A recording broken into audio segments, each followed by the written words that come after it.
দুইটা আদর্শ যার ভিতরে থাকবে, আল্লাহ পাক কুরআনুল কারীমের মধ্যে বলেন, কুরআনুল কারীম স্টাডি করে দেখেন সূরাতুল বাকারা 82 নম্বর আয়াতের মধ্যে আল্লাহ সুবহানাল্লাহু ওয়া তাআলা বললেন, যাদের ভিতরে দুইটা গুণ থাকবে, যাদের ভিতরে দুইটা নীতি থাকবে, কিয়ামতের ময়দানে আল্লাহ সুবহানাল্লাহু ওয়া তাআলা তার প্রতি খুশি হয়ে আল্লাহ তার জান্নাতে দিবে।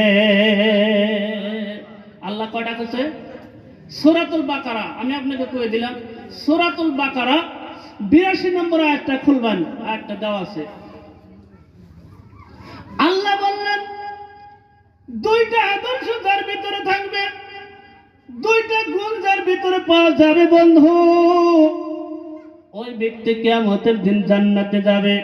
আল্লাহর রাসূল বললেন, যাদের দুইটা নীতি থাকবে বন্ধু, দুইটা আদর্শ মেনে যে ব্যক্তি চলতে পারবে, আমি নবী ঘোষণা দিলাম গো, আল্লাহ পাক পরওয়ারদিগার আলম বলছেন, ওই দুইটা নীতি মান্যওয়ালা ব্যক্তি ওই কিয়ামতের দিন নাজাত পেয়ে যাবে।